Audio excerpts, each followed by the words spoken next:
Olá, eu sou Carla Macedo e ajudo engenheiros e arquitetos a implementarem o BIM. Hoje, aqui no nosso canal, no Criar BIM, a gente vai conversar com o BIM Manager José Vargas, que vai nos apresentar, de uma forma clara, o template da Polar. Ele vai tentar apresentar, mostrar todas as informações necessárias, como que é a metodologia, quais são os pensamentos que ele faz dessa construção, e é muito legal a gente poder trabalhar com essa visão da inteligência, né? Então, lembrando sempre que o quadro BIM na prática não é um quadro específico de modelagem, porque isso não é o objetivo nosso, e sim mostrar a inteligência atrás dos processos, os usos, obviamente, também fazem parte, até porque quando dos pilares do BIM, né, um dos pilares são as ferramentas, a gente tem que conhecer bem esses processos também. Então, José, seja muito bem-vindo, muito obrigado por estar participando aí novamente com a gente, né, trazendo sempre esse conhecimento seu que é tão vasto. E aí, vamos lá, começa de novo, faz uma apresentação sua de novo, né, para as pessoas te conhecerem, porque pode ter pessoas aqui que não te viram da vez passada, e depois vamos introduzir aí esses conceitos dessa biblioteca tão importante. Tá, joia. Beleza, obrigado, Carla, obrigado pelo convite de novo para participar aqui, prazer. Meu nome é José Vargas, eu sou BIM Manager na Amba atualmente, e lá eu trabalho basicamente, não de fato fazendo parte, né, do processo de fabricação, mas eu sou uma das pessoas que coordena a criação e o desenho desses processos, né, internos de modelagem, BIM, BDC, ajuda a definir. E fui eu que comecei um pouco a instigar lá a Polar, né, para a gente começar a fazer esses modelos para disponibilizar para o mercado, e a gente fez isso recentemente, então eu queria tirar algumas dúvidas, assim, que tem até surgido, né, do pessoal, às vezes me procura no LinkedIn ou pelo WhatsApp, e também mostrar um pouco, assim, da lógica de como que foi construir, falar um pouquinho sobre modelagem de famílias, né, porque é uma coisa que talvez nem todo mundo chega a ter um contato, né, durante o trabalho com o BIM, assim, por não ser, às vezes, o foco, mas é uma coisa que é legal saber para quando precisar criar alguma coisa, né. Então, espero aí que o papo seja legal e vamos lá. Compartilhar aqui sua tela, José. Beleza. Estão vendo a minha tela? Já está disponível. Beleza. Bom, eu vou fazer a ideia aqui é fazer uma apresentação breve, né, um pouco parecido um pouco com a que eu fiz no webinar com o Dalvi, que a gente fez o lançamento da Biblioteca da Polar, mas tentando pegar alguns pontos de conceito, né, de criação, e também falar sobre alguns novos produtos, como que a gente está pensando em, por exemplo, surge um produto novo da Polar e como que isso vai afetar, né? Então, primeiro eu queria explicar, assim, rapidinho, para quem ainda tem dúvida, às vezes muita gente me pergunta, né, do link para fazer um download da biblioteca. Então, esse link está aí, depois, talvez a Carla pode disponibilizar, mas também se quiserem me procurar também, eu posso sempre estar passando ele, né? Leva para uma página, um formulário, você preenche, e aí ele leva para você poder fazer o download tanto dos templates, né, que são dois, um para elétrica, um para hidro e climatização, e o manual técnico da Polar também, né, para quem também quiser pelo celular, às vezes dá uma olhada em algumas coisas que a gente tem de conteúdo, no Instagram tem um Linktree, né, então a gente tem o link tanto para essa biblioteca, que cai naquele mesmo formulário, como também o link do webinar, onde a gente fez o lançamento, etc. Aí, quando você, por exemplo, tiver a oportunidade, né, eu acho legal todo mundo sempre baixar, junto com o template, baixar o manual, que ele dá uma ideia geral, assim, de como que funciona os produtos da Polar e da Amba, né, na questão de industrialização. Então, ele explica a questão de modularização, como que a gente divide os módulos, né, a gente tem uma nomenclatura própria, então a gente chama elétrica de A2, água fria, água quente de A3, esgoto de A4, e outras disciplinas vão ter suas nomenclaturas próprias. E também a ideia desse manual é tanto para o cliente, né, a construtora, quanto o projetista tentar entender o nosso processo de de trabalho e o que a gente entrega, de fato, para a obra, né? Questão de produtividade, então, a questão de faseamento, então, divisão entre o que vai na fundação, em termos de componente, o que vai na fase de estrutura, de lógica construtiva mesmo, né? Então, é um material bem legal, assim, para ver, ler, dar uma olhada e se inteirar. E acho que a ideia também da gente estar lançando esse produto, os produtos BIM no mercado, né, de estar fazendo uma aproximação técnica também com o projetista, porque o projetista muitas vezes ele é um consultor, né, do construtor, e ele pode sugerir novos produtos, novas soluções, etc. Então, a gente quer estar um pouco mais próximo deles nisso. Então, os templates que a gente fez, né, a gente decidiu por dividir ele entre elétrica, hidráulica, climatização, né, a Polar é bem famosa pelas caixas de condensadora de split para ar-condicionado, esses sistemas, e também a parte de conectores para tubulações de hidrossanitário. E na parte de elétrica vai ter bastante coisa relacionada ao sistema construtivo de parede de concreto, então as caixas azulzinhas, né, bem características da Polar, os quadros, caixa laje, etc. E também alguns componentes que servem para sistemas construtivos de alvenaria estrutural, alvenaria convencional também, etc. Então, qual que é a ideia, assim, né, basicamente a gente já tem internamente um desenvolvimento de engenharia, onde a gente tinha as famílias que a gente usava, né, mas acaba que essas famílias, elas têm muita informação que é muito específica do nosso processo, tem muitas codificações que são internas, né, para interligar com RP, e aí, recentemente, também a gente tem feito algumas adaptações nas famílias para que elas, por exemplo, a gente possa desenvolver um plugin com base no Revit para interligar com os nossos sistemas, né, mas a ideia era simplesmente, a gente também tinha uma provocação, né, das construtoras que sempre estavam pedindo para a gente se a gente tinha as bibliotecas em BIM, porque algumas já estão começando a contratar projetos, ou então às vezes o projetista pedia para a construtora, ou o projetista pedia direto para o pessoal de vendas, né, da Polar, então ficava sempre, ó, a gente precisa fazer isso. Então, a gente começou esse movimento.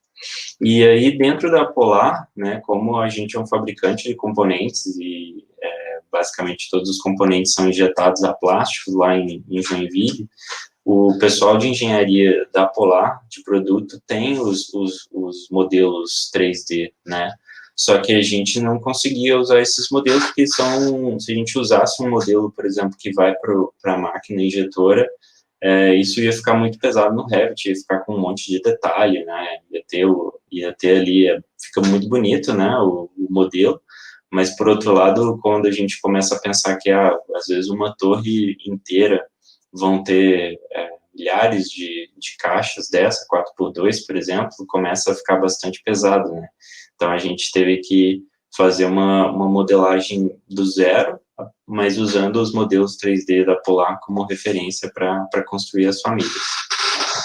E aí o que a gente procurou fazer foram coisas simples, assim, né, em termos de informação, por exemplo, colocar algumas informações básicas como o fabricante, né, a Polar. A gente usou o parâmetro, por exemplo, de type comments do Revit para determinar a aplicação, e isso é uma sugestão, né, o que também, a minha experiência, assim, com desenvolver isso para projetistas é que também cada projetista gosta de usar famílias de uma determinada maneira, então a gente quer que as pessoas, por exemplo, tenham a liberdade também de poder alterar, editar coisas, né, mas que às vezes a parte da geometria é bem crítica, porque está muito ligada a como que aquilo funciona de verdade, etc. Né? Então, todas as famílias têm uma descrição. Uma coisa que a gente fez foi fazer, para a maior parte delas, talvez algumas ainda não tenham, esse mapeamento para exportação do IFC, né, então isso é algo que a gente faz dentro do Revit, inserindo um parâmetro de exportação específico para IFC e apontando uma classe, né, e aí o que eu fiz foi basicamente ir um pouco pelo bom senso, né, do que as classes do IFC, por exemplo, para uma conexão representam, ou para por exemplo, um conector hidrossanitário, uma caixa para ar-condicionado, etc. E uma coisa bem legal que a gente procurou usar, que a gente usa internamente, é um calculation point, que é um ponto que localiza o elemento no ambiente, né? Então, às vezes, por exemplo, o projetista ele quer usar o recurso de ambientes do Revit para localizar onde estão os componentes dele e, por exemplo, extrair uma lista de material por ambiente, por exemplo. Né? É uma coisa que para a gente faz bastante sentido, porque lá na obra, para eu, por exemplo, direcionar o cara do almoxarifado, que eu preciso de tantos conectores para o banheiro, para a cozinha, etc. Né? Então, ter a possibilidade de fazer isso. E agora eu vou trocar um pouquinho, vou sair um pouquinho da apresentação e vou entrar, de fato, no software, né? Vou mostrar primeiro os templates. Então, vocês estão vendo minha tela aí? Tranquilo? Sim, tranquilo. Beleza. Bom, eu estou aqui no template de elétrica. Eu vou explicar um pouquinho sobre a lógica das famílias, né? Como que elas foram construídas. Como a gente fabrica a infraestrutura, né? A gente não é o fabricante, por exemplo, da placa e do módulo, apesar de a gente ter fornecedores homologados, porque quando a gente fornece o produto industrializado, né, ele vai com a placa e com o módulo montado. Então, a gente deixou dentro do template as caixas 4x2 separadas, né, e aqui a gente ainda tem a caixa G1, que é uma caixa onde a gente tinha a ideia da moeda, né, em que você pode cortar para um diâmetro menor ou maior, e a G2, que é já uma caixa estanque, né, que para acessar o interior dela, a pessoa tem que fazer uma perfuração nas entradas, né, então isso foi feito só por curiosidade, para facilitar o processo de industrialização, né. Então, se você pega a caixa G2, ela é estanque, né, mesmo quando você fura isso aqui, porque às vezes quando na obra ia ser executado, né, você cortava essa moeda com um estilete e encaixava o eletroduto, às vezes ficava alguma passagem para concreto e acabava entrando concreto dentro da caixa, né. Então, a G2 ela foi modificada para isso. E aí, por exemplo, se a gente vem aqui numa vista de planta, né, as caixinhas secas, que a gente pode chamar assim, né, elas são somente a caixa com as conexões, né, de acordo com a especificação. A gente teve uma mudança de definição num determinado ponto em que antigamente essas entradas superiores elas eram de 20, aí depois passaram a ser de 25, mas aí a gente teve algumas construtoras que pediram para a gente manter as duas opções, então isso é uma coisa que ainda não está incorporado na família, mas a gente vai ter a ideia de que tenha um parâmetro aqui de sim ou não, né, que possa ligar e desligar para a pessoa mudar essa configuração, né? Então, esse conector aqui, ele passa a ter 20 ou 25, baseado José, nisso. deixa eu te perguntar, essa caixinha 2x4 que você falou que vai ter opção, vocês têm ela de forma construtiva com duas de 25 ou com duas de 20 ou com 25 e 20? É assim a fabricação? Você tem ela disponibilizada dessa forma?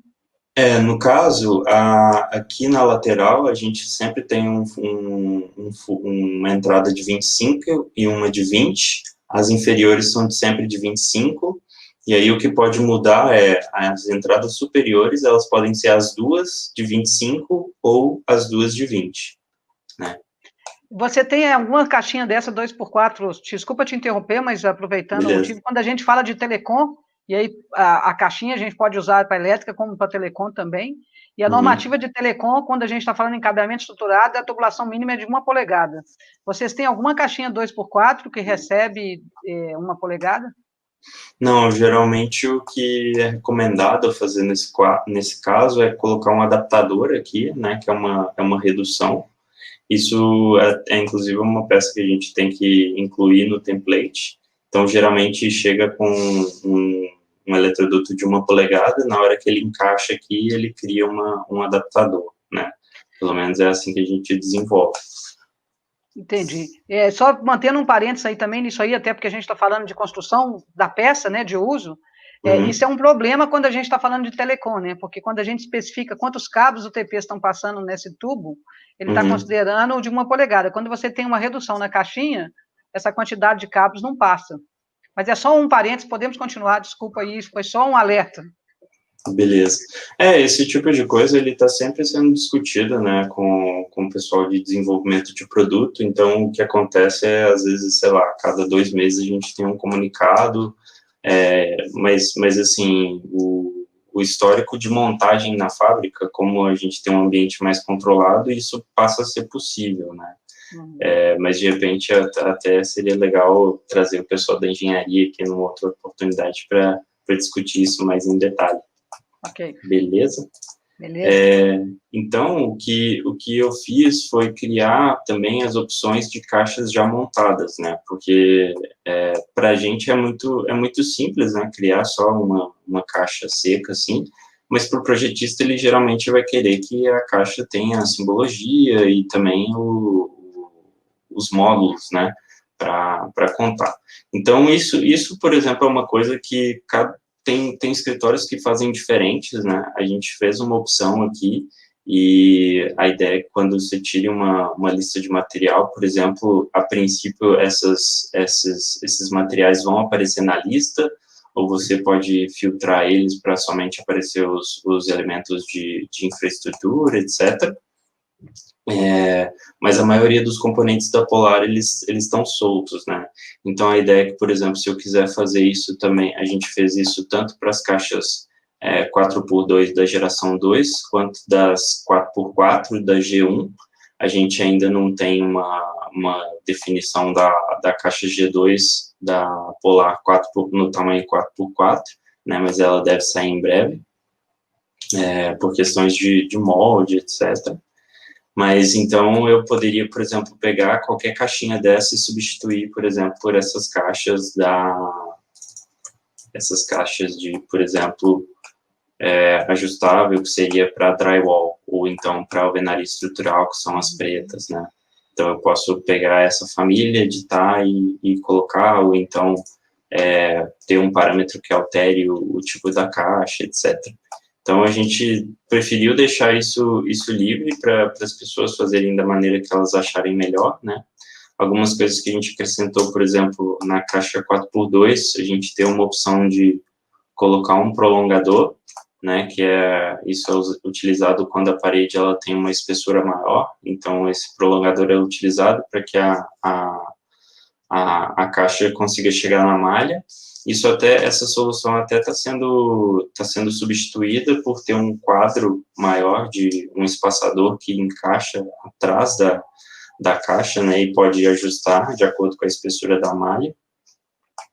E aí a gente tem a mesma questão para as caixas laje, né, a gente tem aqui a caixa G1 ainda, porque tem muito cliente que ainda pede esse produto, né, porque prefere utilizar, então aos poucos a gente vai mudando da geração 1 para a geração 2, até um ponto em que a gente tenha mais projetos com geração 2, e, por exemplo, no caso da caixa laje, a gente tem a mesma opção, né, de ter ou não o prolongador, que é um parâmetro que a gente pode ligar ou desligar, né.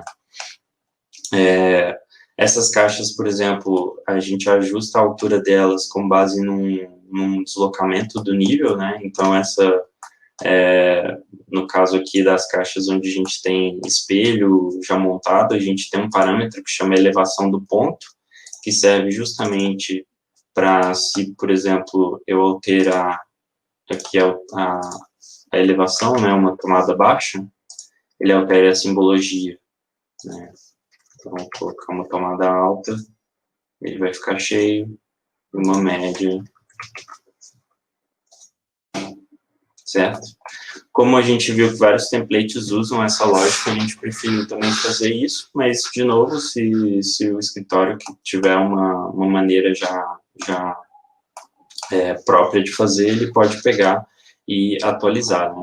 O que é bom, né, para a pessoa é que já vão vir todas as informações nossas, então, Porque muitas vezes quem está fazendo a família, a maior dúvida é o que o fabricante especifica, né? Então, quando sai uma lista de material, o que vai estar escrito na descrição, quais outras coisas. A gente tentou não criar parâmetros próprios, né? Por exemplo, uma coisa que a gente, um código de produto, a gente não viu tanto sentido de colocar num primeiro momento na família, porque dentro da própria construtora ou do escritório do projetista, isso pode ter um código próprio, né? Como a gente não tem uma unificação universal, e também, por exemplo, a gente não preferiu, por enquanto, incorporar a codificação da norma brasileira de BIM, né? Porque as tabelas não estão publicadas oficialmente, então a gente poderia colocar alguma coisa que depois venha a mudar, né? Então a gente prefere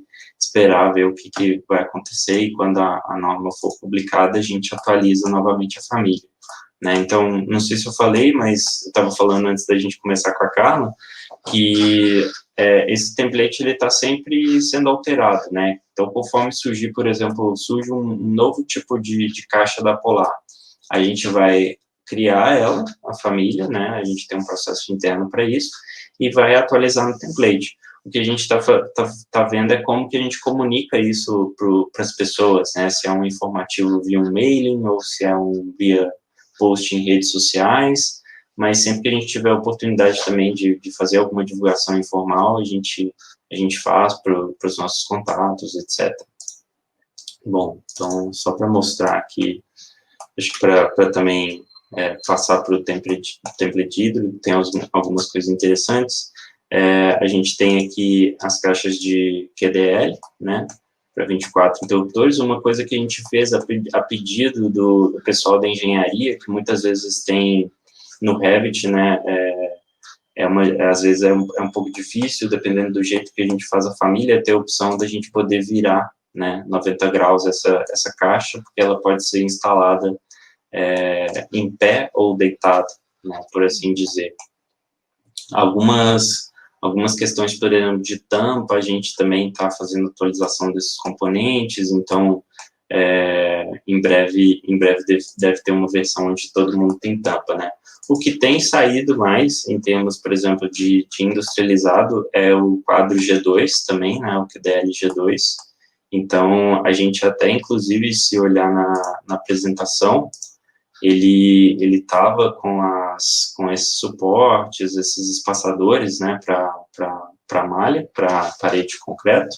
Então, eu preferi tirar para simplificar um pouco a família, ela ficar mais leve também, que aí a gente consegue ganhar um pouco, mas fica o que eu brinquei, né, com o pessoal da Polar é que, olha, a gente não tem que fazer o parafuso da rebimboca da parafuseta, mas a pessoa tem que olhar para a família e identificar que é um componente da Polar, né, e isso ficou bem legal, né. Então a gente tem aqui, por exemplo, caixa ajustável também para bloco, né, que é modulada de acordo com a largura do bloco, e com todas as entradas. E a gente sempre procura fazer, por exemplo, as entradas de uma forma mais construtiva, né? Eu não vou colocar o conector nessa face aqui, eu vou colocar um pouco dentro, porque é a maneira como eu vou instalar na obra, o eletroduto ele vai entrar um pouco dentro da caixa, né? Então, para a gente, por exemplo, o que importa o comprimento exato do eletroduto, é meio importante a gente atentar para esse detalhe, né? De que a conexão não é feita na face externa do componente, mas ela está interna. Mesmo que às vezes na hora de eu traçar fique um pouco estranho, mas a gente pelo menos tem um pouco mais de segurança no quantitativo depois, né? Isso é bem importante. Mais uma pergunta para você sobre essa caixa, José. Quando você está falando das caixas dos quadros, normalmente, quando a gente está falando em eletroduto rígido, né, que tanto também flexível, você tem aquele acabamento com a arruela e do quadro.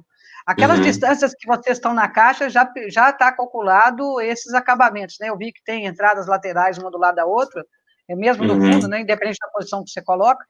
E essas distâncias já estão todas adequadas para esses arremates dos eletrodutos, né, das tubulações necessárias. É uma medida que a gente considerou com base nos desenvolvimentos, né? Internamente, o que a gente faz, na verdade, a gente tem toda uma automação que a gente considera folgas, mas isso sai depois no quantitativo do eletroduto, por exemplo, né? Então, a gente também não confia 100% no modelo e a gente faz umas considerações, porque, por exemplo, como a gente modela eletroduto flexível, o corrugado, né, no Revit, usando um eletroduto que para o Revit ele tem trechos retos somente, né, a gente tem que considerar, por exemplo, uma folga para ter uma baula, porque acaba que na obra os eletrodutos eles fazem curvas maiores, né, então a gente considera isso, mas via quantitativo do eletroduto. E aí, qualquer acessório, por exemplo, que a gente precise, a gente também acrescenta isso dentro, internamente, né, a gente não colocou nada de acessórios miudezas, né, aqui dentro dessas famílias, porque isso também pode variar, né, dependendo do tipo de instalação que vai ser feita. Ok. Vamos passar para o de hidráulica, então? Sim. Vamos lá. Parabéns, Então, viu? Bem legal o trabalho de vocês aí, já, antes de você mudar para a hidráulica, o detalhamento das peças, a forma construtiva, realmente você percebe os cuidados que foram feitos. Aí, tanto você quanto a Polar, a equipe toda da AMBA está de parabéns aí. Valeu, obrigado.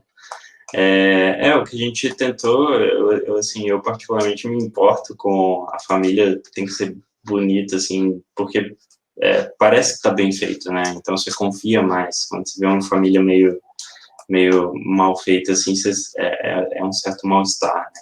Então, aqui para Polar, eu acho que para a parte de hidro e climatização, né, o maior destaque é para as caixas CPPs, né, as caixas de condensadora, evaporadora para split. Então, todas elas estão com todas as descrições também, algumas falta a gente completar. A gente gostaria, por exemplo, igual eu mostrei na apresentação, de ter sempre uma imagem, né, para cada descritivo também, para cada tipo de família, para que se eu quiser, por exemplo, extrair uma lista de material em que eu possa ter uma coluna com a imagem do item, né, para facilitar talvez a instalação, etc. Isso também está incorporado no componente. Então, para todas elas, a gente tem as saídas, né, de tubulação, onde eu posso estar vindo tanto com uma luva roscável ou uma bucha, alguma coisa assim, fazendo o detalhe construtivo, né, e a partir disso traçar a tubulação de dreno.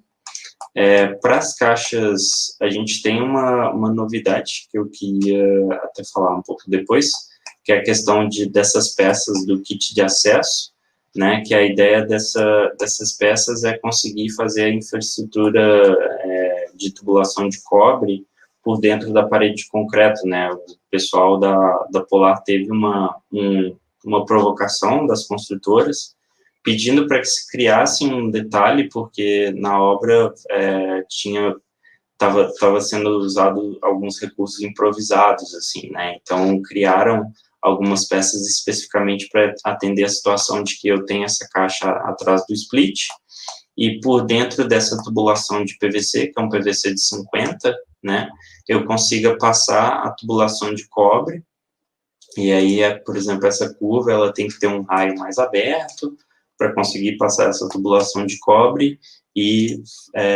nessa caixa aqui ter o terminal para ligação com a condensadora que fica fora do prédio, por exemplo, né. Então, também, a gente tem aqui nessa caixa, por exemplo, tanto as entradas para tubulação, né, de PVC, quanto as entradas para conduíte. Então, nesse caso, às vezes pode ter um recurso do Revit, né, que é o Copy Monitor, em que eu posso ter, por exemplo, essa família no modelo de hidráulica, mas eu posso copiar e monitorar ela para o modelo de elétrica, para aí eu fazer o traçado dos conduítes para a infraestrutura que for necessária de elétrica, né. A gente tem algumas caixinhas que são 4x2 que são usadas como terminal para PEX, né, então o que foi feito foi mudar o tipo de conexão,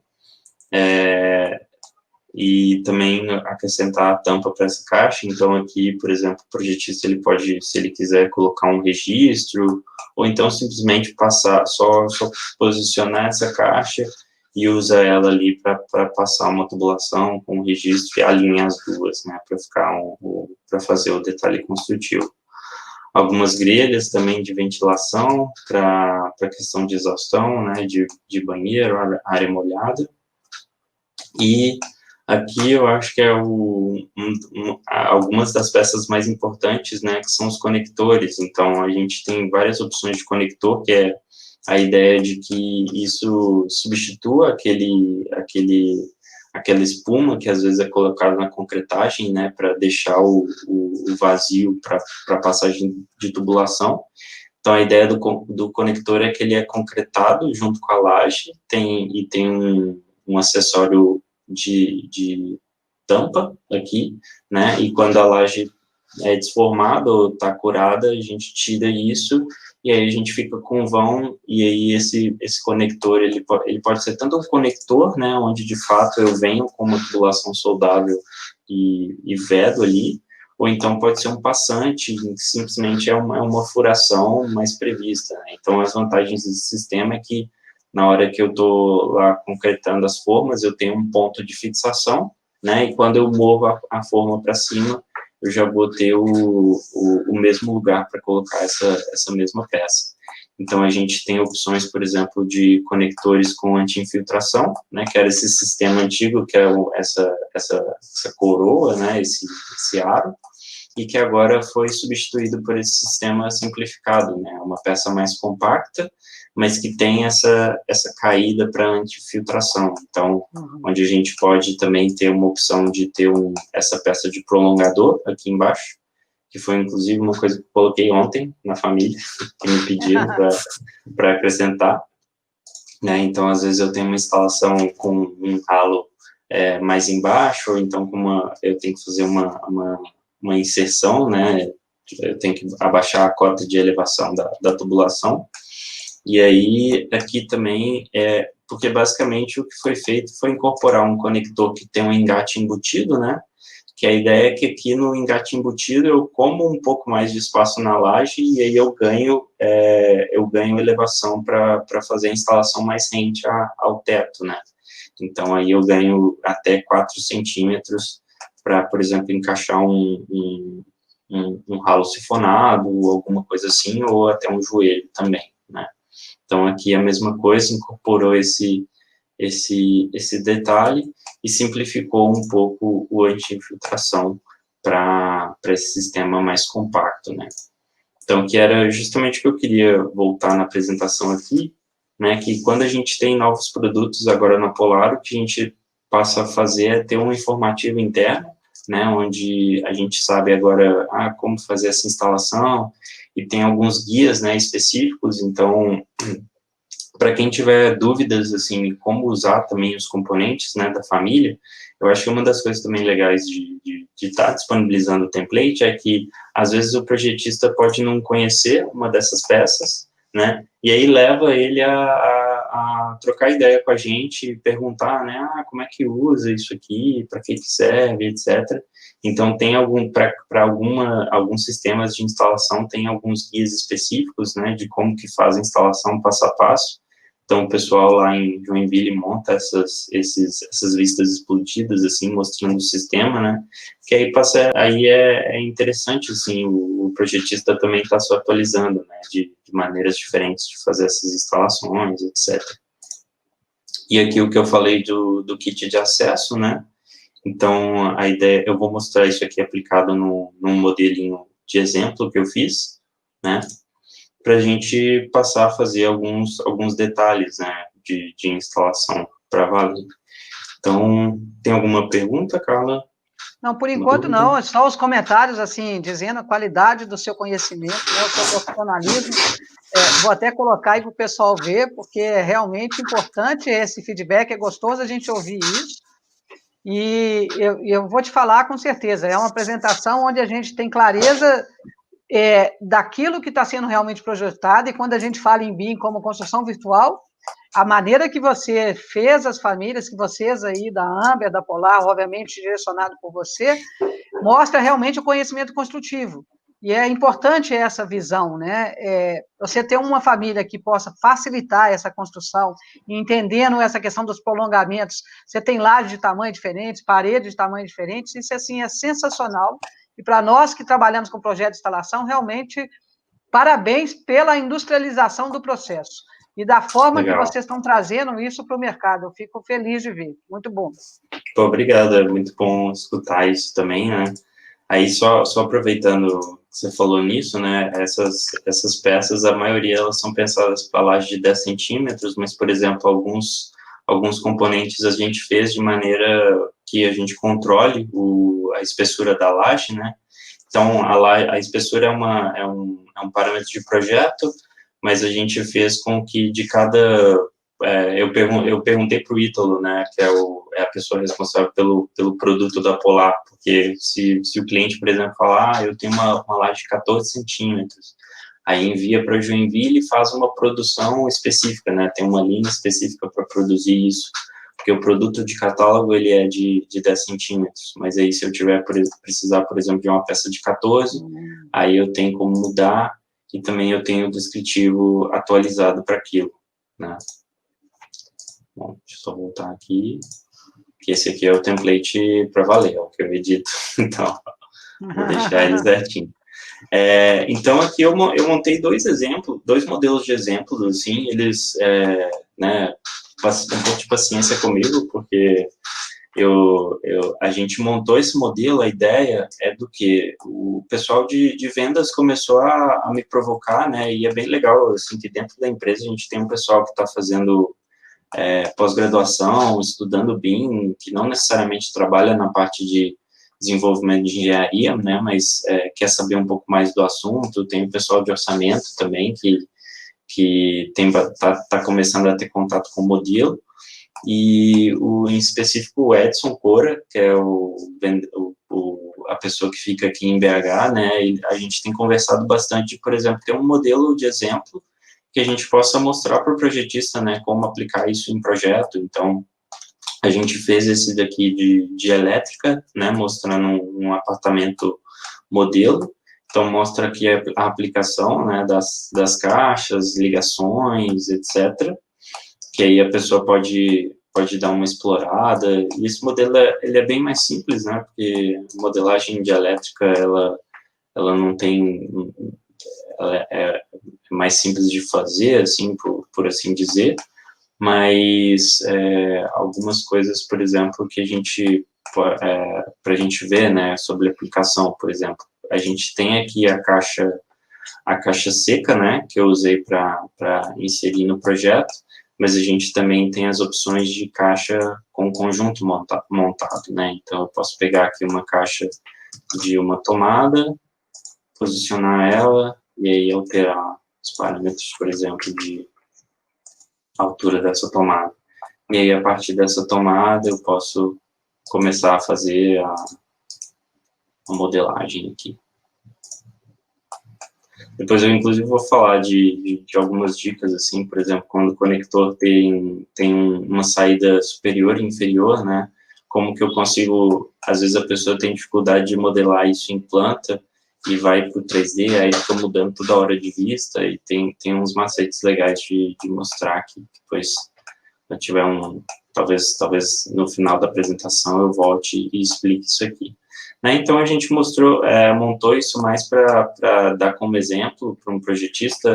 A ideia é que daqui a pouco a gente tenha isso também como um download, né, um modelo mais aplicado. A gente preferiu deixar o modelo do template um pouco mais limpo. E aí, no modelo de hidráulica, climatização, né, aí o que a gente fez foi fazer um detalhe de uma cozinha e um banheiro, coisa simples, e também o detalhe usando o kit de acesso, né, por exemplo.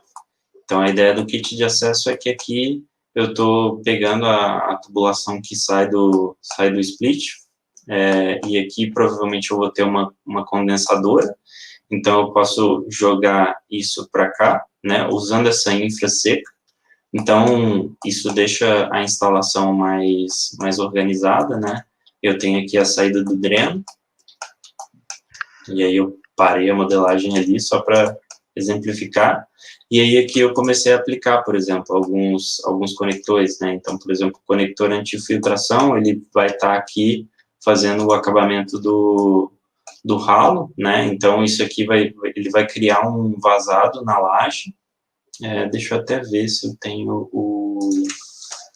o processo do acesso aqui, se eu puder mostrar, vocês estão vendo minha tela? Sim, estamos. Né? Então, esse aqui é o manual do kit de acesso, como que ele pode ser instalado, né? Então, a ideia é que a gente tenha como fazer essa ligação do split para condensador, né, com a tubulação seca.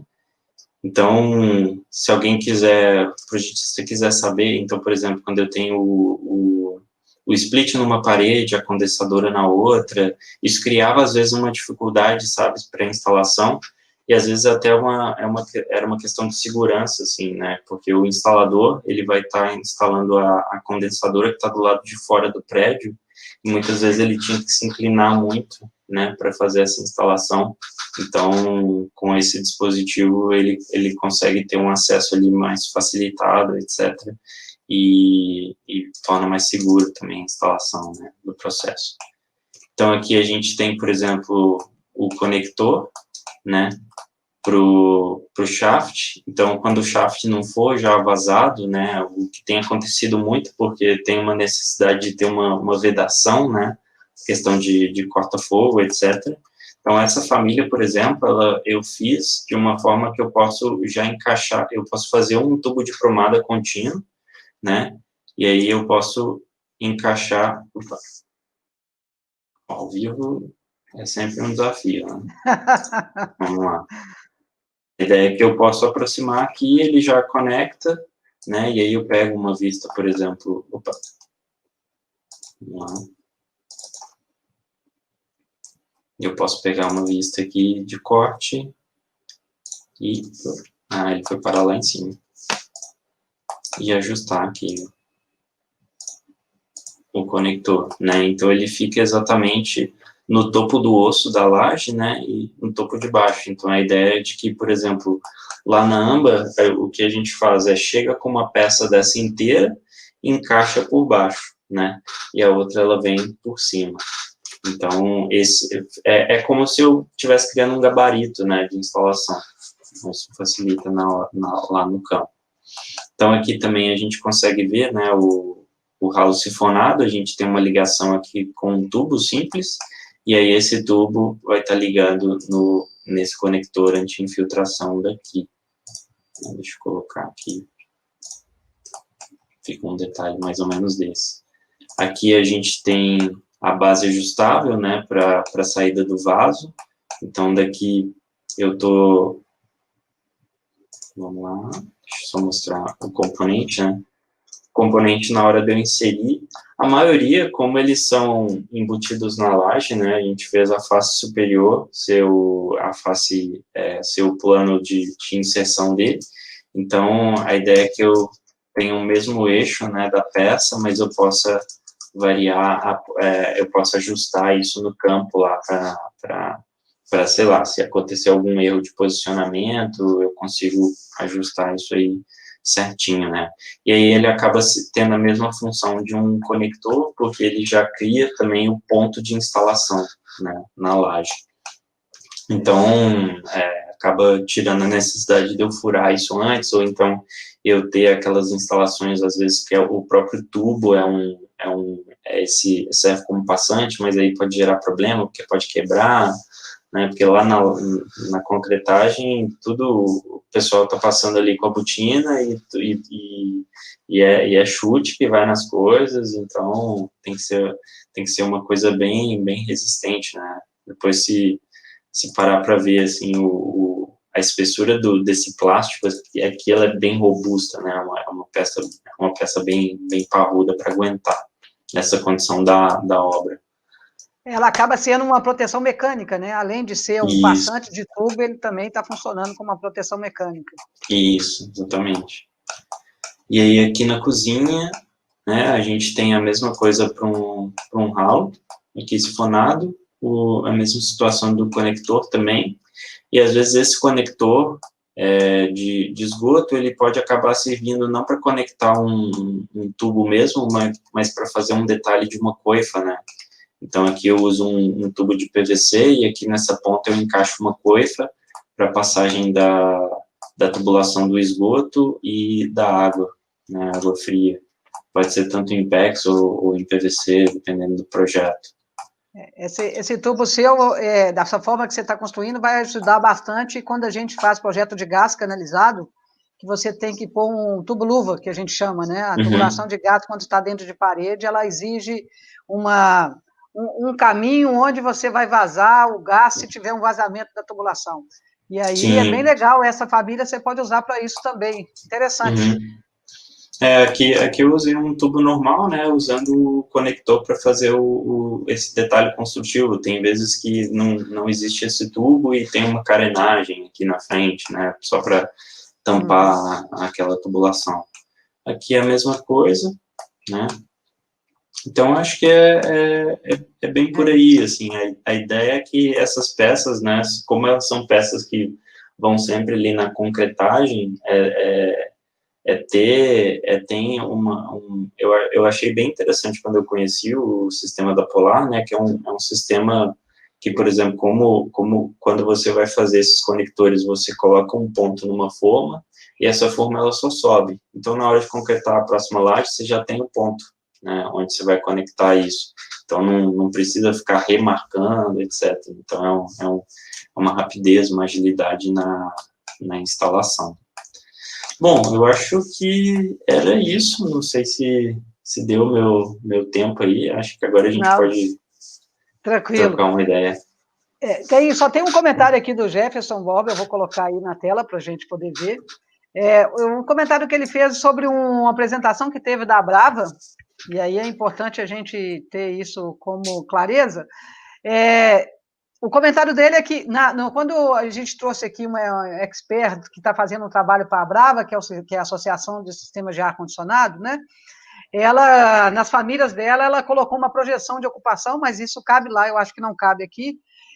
Quando você tem grandes máquinas de ar-condicionado, você tem distância de afastamento de parede, essas questões todas. E quando você projeta num modelo BIM, eles usaram a inteligência de avisar que você tinha uma área de zona de proteção, né? Que você não poderia colocar um outro elemento naquela área de zona. Então, quando você aproximava, é isso que ele está falando aí. Eu estou contextualizando, porque eu não sei se você viu a apresentação dela, só para você saber. E aí, quando você encostava o mouse no equipamento, aparecia essa área de proteção. Isso acontece também quando você tem hack. Quando você tem hack de telecom, você tem que ter o afastamento das entradas laterais, aí quando você encosta a mão no rack, também tem uma zona de afastamento, que é a área útil que você tem que deixar. Isso seria interessante para as caixas de quadro, aí respondendo para o Jefferson, adiantando aí, do ponto de vista técnico. As demais caixinhas, não acho que há necessidade disso, porque não é complexo dessa forma, mas a caixa de quadro, atendendo às legislações de NR10, você tem uma zona de acesso em frente ao quadro, né, de cuidado. Isso também acontece com hidrante, essas coisas todas, extintor, aquela área onde você não pode ocupar porque você tem que ter acesso. E aí, realmente, é interessante fazer esse zoneamento. Ele está fazendo isso como uma pergunta, mas né, ele coloca isso como uma pergunta, mas já adiantando, é que nesse caso das famílias da Polar, Jefferson, não cabe, né, nas caixinhas, e assim, realmente você não tem problema de afastamento uma caixinha da outra. As distâncias são distâncias construtivas mesmo. Mas a ideia dele, o comentário dele, realmente seria importante que pudesse, dentro do possível, quando fosse colocado o quadro, você dá uma zona de área de risco, né? De você não colocar, já orientar essa observação. Porque na família da Brava, eles fizeram isso. Então, você não consegue colocar nada nessa zona, porque ele faz um alerta, né? Ele fala, olha, essa zona é proibida, né? Área limitada. Isso é até uma questão de coordenação BIM, né? Que o pessoal discute, tem alguns BEPs, né? Onde você define escopo de modelagem, e às vezes você tem um item que, além do elemento em si, né, está modelado um outro sólido, né, um volume que não existe de verdade, mas que ele é só um elemento de coordenação construtiva, né? Então, às vezes, pode ser um volume dentro da família mesmo, aí geralmente para equipamentos maiores, questão de acesso, manutenção, para garantir que eu não estou passando por uma tubulação ali, ou então que eu não tenho algum obstáculo, etc.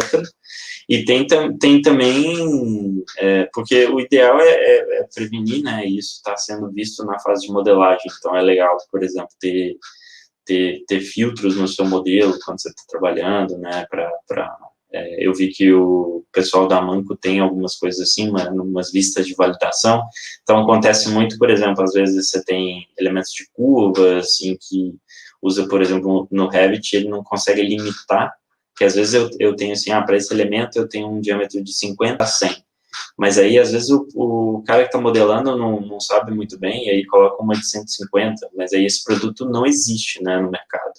Então, geralmente, tem um parâmetro que ele vai acusar ali um texto, esse produto não existe e tal, mas aí você tem um filtro que quando esse diâmetro não existir, ele pinta, por exemplo, o elemento de vermelho, né, dá um aviso, um alerta nisso.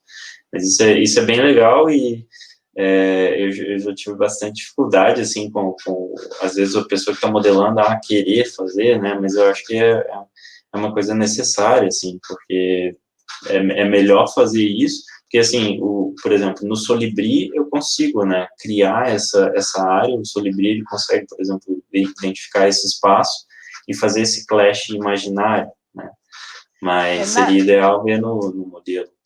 Na realidade, eu acho que o Jefferson está sugerindo que faça igual os modelos da Brava, que é na família. Você encosta e ele aparece essa zona, né?